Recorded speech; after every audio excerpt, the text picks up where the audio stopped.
We are currently in the face of a rapidly accelerating international financial collapse. Billions are being threatened by a water crisis combined with a global food shortage, and the repeated failure of political leadership to competently address these matters has made the overall crisis even worse. Given this state of the world around you, wouldn't it be a proper occasion to ask, what actually governs your society? Take the fanaticism around global warming. The science indicates that these changes in the Earth's climate are determined by solar cycles, orbital changes, and interstellar radiation. Yet even potentially decent leaders are still going along with the green policies that will vastly accelerate the economic breakdown. So if it's not a matter of science, then what is driving our nation down a path of green fascism? To be clear on these matters, examine how the British Empire created the modern environmentalist movement. The ideological and political basis is demonstrated by the founders of the movement, Julian Huxley, Prince Bernhard of the Netherlands, and the Duke of Edinburgh, Prince Philip. These three have played key roles for the British Empire going back to before World War II. Following in the footsteps of his grandfather, Thomas Huxley, known as one of the pioneers of race science, Julian Huxley was obsessed with population control and eugenics. He continued his grandfather's legacy, acting as vice president of the British Eugenics Society during the bulk of World War II, and later became president. Julian was, by all means, not shy about his disgust for humanity. The lowest strata of people are reproducing too fast. Therefore, they must not have too easy access to relief or hospital treatment, lest the removal of the last check on natural selection should make it too easy for children to be produced or to survive. Long unemployment should be a grounds for sterilization. Around the same time period, in the 1930s, Prince Philip was being educated at the elite school of Salem Castle in Germany, while it was being run by the Nazis, who had made race science at the core of the curriculum. Many of his relatives were themselves either pro-Nazi or members of the SS, while Philip developed secret ties with the pro-Nazi British King Edward VIII. Oh, and speaking of British Empire Nazis, Prince Bernhard of the Netherlands was recruited to Nazi intelligence at Berlin University in 1934. He then became a member of the SS and went to work for IG Farben, which pioneered Wehrmachtschaft's slave labor concentration camps. Even when he was forced to resign from the Nazi SS for political reasons relating to his marriage, he maintained his unwavering loyalty to the Nazi Party up to the very last moment, signing his letter of resignation, Heil Hitler. In return, Hitler sent him a congratulatory letter for his marriage.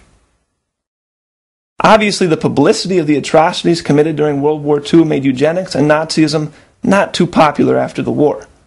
Julian Huxley pulled away from his public support of eugenics and became the first head of the United Nations Educational, Social, and Cultural Organization. He stated in UNESCO's founding document, "Thus, even though it is quite true that radical eugenics policy will be for many years politically and psychologically impossible, it will be important for UNESCO to see that the public mind is informed of the issues at stake, so that much that is now unthinkable may at least become thinkable." Soon after, Huxley co-founded the International Union for the Conservation of Nature to continue the British Empire's population control and eugenics policy under a new name, conservation, or as it was later called, environmentalism. Prince Philip likewise took up the cause of environmentalism, taking a personal commitment to reduce the global population by billions. As he later expressed in multiple interviews, he wishes to be reincarnated as a deadly virus to aid in reducing the world population. By 1960, a 74-year-old Julian Huxley decided to take an extensive 3-month tour of Africa. Why? To preach that the newly independent African nations could not be trusted to conserve wildlife. The following year, Huxley would join up with Prince Philip and Prince Bernhard to found the World Wildlife Fund as a new front for the British Empire to continue their imperial genocidal policies. This is the ideological basis for the creation of the so-called environmentalist movement. Hatred of human scientific and technological progress, driven by the utterly degenerate view of mankind as nothing but an animal, a beast to be trained and manipulated, conditioned and culled. The desire of the empire? To reduce the world population down to 1 to 2 billion people and keep the vast majority of those remaining in a backwards, indigenous state. Here we find the philosophical core of the countercultural attack directed at the baby boomer generation.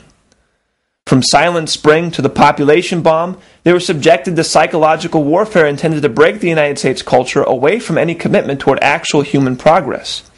The baby boomers were conditioned to believe that man was a scourge on the planet, and any desire to improve mankind's living conditions, especially through application of nuclear power, must be stopped. The global warming hoax was introduced in 1975 through a conference organized by Margaret Mead. Bringing together the followers of this anti-human doctrine in the United States, the entire conference was run under the presumptions that mankind's development was inherently going to devastate the planet. That was the only thing that mattered to the organizers of the conference. Scientific accuracy was secondary, and only relevant to the degree that it could be manipulated to justify their desired policy of halting progress and reducing the population. The conference featured followers of Paul Ehrlich, whose fraudulent work, The Population Bomb, was a reintroduction of the work of Thomas Malthus. Ehrlich himself believed that we should cut the U.S. population in half. Typical of Ehrlich's followers at this 1975 conference was Stephen Schneider, notorious for saying, "To capture the public imagination, we have to offer up some scary scenarios, make simplified dramatic statements, and little mention of any doubts one might have. Each of us has to decide the right balance between being effective and being honest." Schneider later became a major participant in the Intergovernmental Panel on Climate Change, the supposed scientific authority regarding global warming. Under the direction of Mead, the emphasis of the 1975 conference was not science, but on obtaining a consensus agreement on the proper scare stories needed to push their policy.